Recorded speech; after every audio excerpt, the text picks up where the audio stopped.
السلام علیکم ورحمۃ اللہ تعالی وبرکاتہ۔ اعوذ باللہ من الشیطان الرجیم، بسم اللہ الرحمن الرحیم۔ درود پاک پڑھیں، اللہم صلی علی سیدنا مولانا محمد معدن الجود والکرم منبع العلم والحلم والحکم وآلہ وصحبہ وبارک وسلم صلاۃ وسلاما علیک یا رسول اللہ صلی اللہ تعالی علیہ وآلہ وصحبہ وسلم۔ کسی مسلمان کے انتقال کے بعد تیسرے یا ساتویں یا 10ویں یا 40ویں دن جو ایصال ثواب کے لیے یعنی ثواب پہنچانے کے لیے مقرر ہیں، یہ محض رواجی اور عرفی بات ہے۔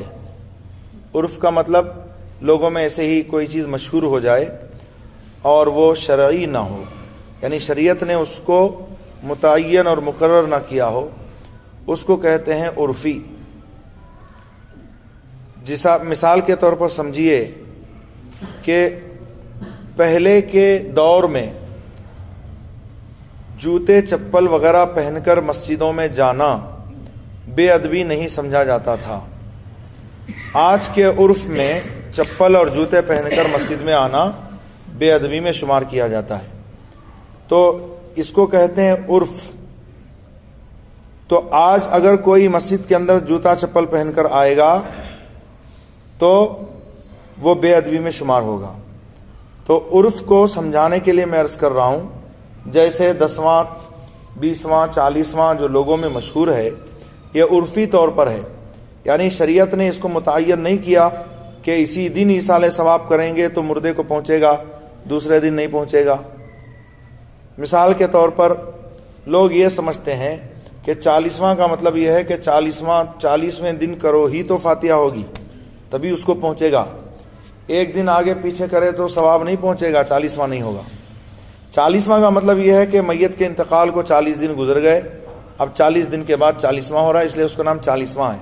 لیکن شریعت نے اس کو مقرر نہیں کیا کہ 40ویں دن ہی کرنا ہے، سمجھ رہے ہیں آپ؟ تو جب چاہیں ایصال ثواب کر سکتے ہیں۔ اس جو سہولت کے خاطر صدیوں سے مسلمانوں میں رائج ہے، اور یہ کہہ کر کے لوگوں کو گمراہ کرنا کہ یہ بعد میں لوگوں میں جاری ہوا، اور کچھ لوگ تو اتنے ہٹ دھرم ہوتے ہیں اور اتنا زیادہ غلو کرتے ہیں کہ یہ کہتے ہیں کہ معاذ اللہ یہ طریقہ ہندوؤں سے چل کر مسلمانوں میں آیا ہے۔ آپ ادنا سا غور فرمائیں گے تو آپ کو ان کی بات میں کتنی سچائی ہے وہ سمجھ میں آ جائے گا۔ ہندو لوگ کرتے ہیں، کوئی مر گیا ان کے یہاں تو وہ قرآن نہیں پڑھواتے، تبارک نہیں پڑھواتے، یاسین نہیں پڑھواتے، فاتحہ نہیں کرواتے، ہے نا۔ وہ تیتی وغیرہ کا کھانا ان کے ہاں مشہور ہے، ان کے ہاں کا رواج الگ ہے۔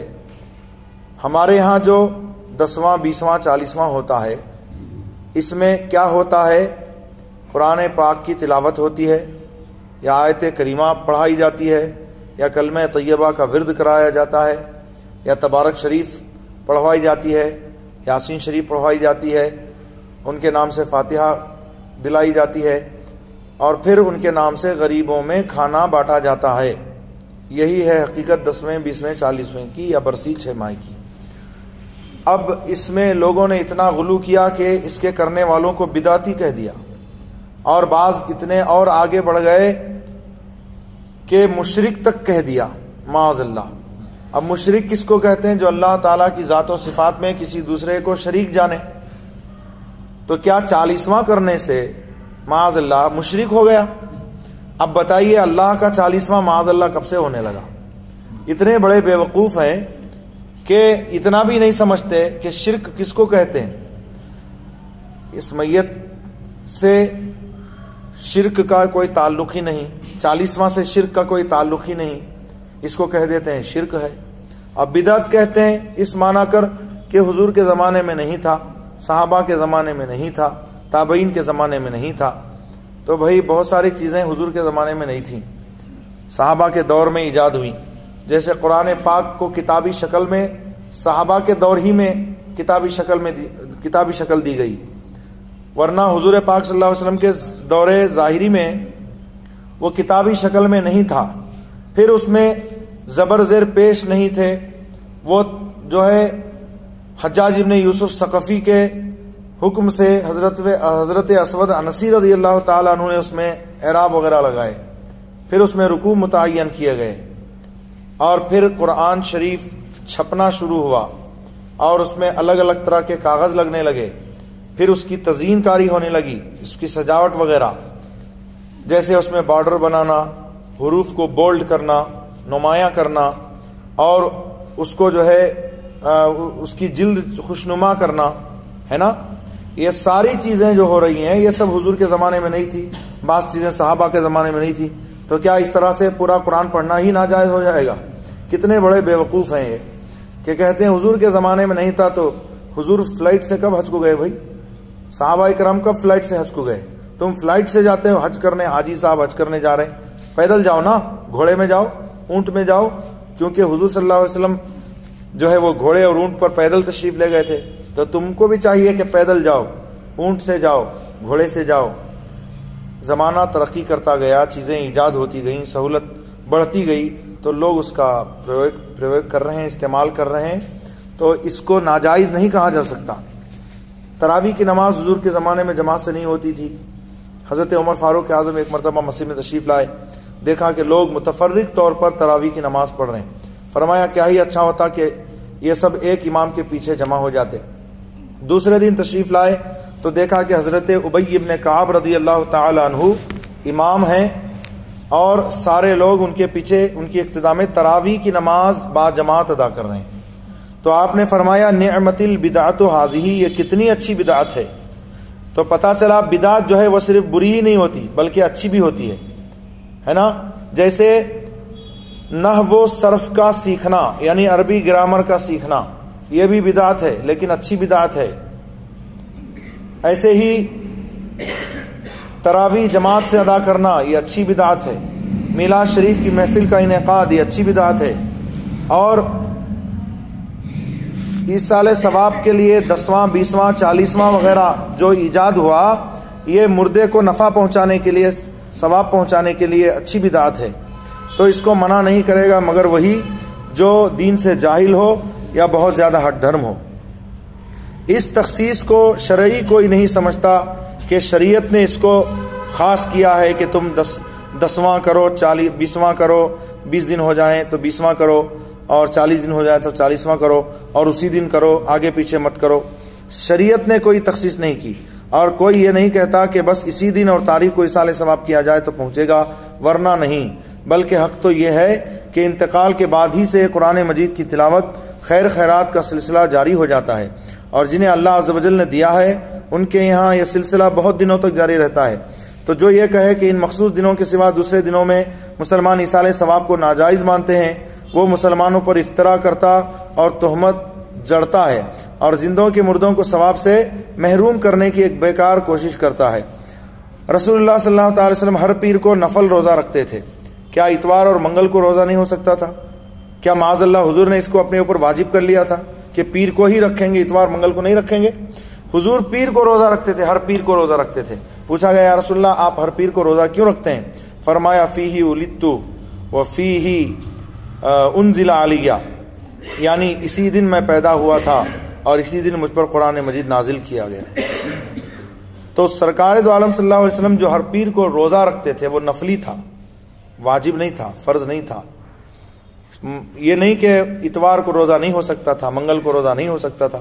پیر کو ہی روزہ ہوگا، منگل کو نہیں ہوگا، اتوار کو نہیں ہوگا. ہر پیر کو حضور روزہ رکھتے تھے. تو کوئی گھامڑ یہ نہ سمجھے کہ 10واں یا 20واں یا 40واں جو ہے اسی دن کریں گے تو ہوگا یا آگے پیچھے کریں گے تو نہیں ہوگا، یا اس طرح سے جو لوگ مخصوص کر کے کرتے ہیں یہ بدعت ہے، ناجائز ہے، حرام ہے وغیرہ. جبکہ شریعت میں اس کے حوالے سے کوئی دلیل نہیں ہے. شریعت اس کو منع نہیں کرتی. 10ویں کو، 40ویں کو، 20ویں کو، 6 ماہی کو، برسی کو جو ایصال ثواب کے لیے ہے، شریعت میں جب منع نہیں آیا تو پھر آج کا ملا کون ہوتا ہے اس کو منع کرنے کے لیے؟ سوم یعنی تیجا جو مرنے سے دوسرے تیسرے روز کیا جاتا ہے کہ قرآن مجید یا کلمہ طیبہ پڑھوا کر ایصال ثواب کرتے ہیں، اور بچوں اور اہل حاجت یعنی ضرورت مندوں کو چنے، بتاشے یا مٹھائیاں وغیرہ تقسیم کرتے اور کھانا پکا کر غریبوں کو دیتے کھلاتے ہیں. پھر 40ویں دن کھانا کھلاتے ہیں یا غریبوں حاجت مندوں کے گھروں پر بھیجتے ہیں. یوں ہی ہر جمعرات کو حسب حیثیت کھانا پکا کر انہیں پہنچاتے ہیں، پھر 6 مہینے پر ایصال ثواب کرتے ہیں، اس کے بعد برسی ہوتی ہے۔ یہ سب جائز و بہتر ہے اور اسی ایصال ثواب کی مختلف صورتیں ہیں، لیکن اس میں یہ دھیان رہے کہ جو بھی آپ 10واں یا 20واں یا 40واں میں کھانا پکائیں وہ غریبوں کو دیں۔ آج کل 40واں جو ہے شادی کی طرح لوگ دعوت کرتے ہیں، شادی کی طرح باقاعدہ جا کے انوائٹ کرتے ہیں لوگوں کو، آئیے ہمارے گھر میں چہلم کی دعوت ہے، اور اس میں فقیر غنی سب آ کر کے کھا لیتے ہیں۔ رشتہ دار میں بھی ہوتے ہیں، جو حاجت مند بھی ہوتے ہیں وہ بھی آتے ہیں، جو حاجت مند نہیں ہوتے، جو مالدار ہوتے ہیں، جو فقیر غریب نہیں ہوتے وہ لوگ بھی آ جاتے ہیں۔ تو یہ جو ہے دعوت کے طور پر جو چہلم کیا جاتا ہے، اس کو بزرگان علماء کرام نے بدعت سیئہ یعنی بری بدعت لکھا ہے، یہ بری بدعت ہے، دھیان میں رکھیے آپ۔ تو جب بھی آپ کے ہاں چہلم ہو تو دھیان میں رہے کہ جو کھانا وغیرہ آپ بنائیں وہ صرف اور صرف غریبوں، فقیروں، مسکینوں کو کھلائیں، یا آپ کے رشتہ داروں میں جو حاجت مند ہیں ان کو دیں۔ اس طرح دعوت کر کے لوگوں کو بلا کے کھلانا، اور کچھ لوگ تو بہت منتظر رہتے ہیں ایسے کھانوں کی، دعوت ہوگی چہلم کی تو جائیں گے، کوئی مرے گا تو کھانا ملے گا۔ اللہ اکبر۔ ایسے حوالے سے فرمایا کہ جو ایسے کھانے کا منتظر رہتا ہے، میت کے کھانے کا، اس کا دل کالا پڑ جاتا ہے، سمجھ رہے ہیں آپ؟ تو یہ جو اس کے ایصال ثواب کے لیے چنے، بتاشے، مٹھائیاں یا کھانا وغیرہ جو بھی تقسیم کیا جاتا ہے تو غریبوں کو لینا چاہیے، مالداروں کو نہیں۔ اللہ تعالیٰ اپنے حبیب علیہ السلام صدقے ہم سب کو احکام اسلام پر عمل کی توفیق عطا فرمائے۔ صلی اللہ تعالی علی خیر خلقہ سیدنا محمد و آلہ وصحبہ اجمعین۔ یا الہ العالمین، جو درس ہوا اسے اپنی بارگاہ میں قبول فرما، ہم سب کو احکام اسلام پر عمل کی توفیق عطا فرما، ایمان پر زندہ رکھ، ایمان پر موت عطا فرما۔ صلی اللہ تعالی علی خیر خلقہ سیدنا محمد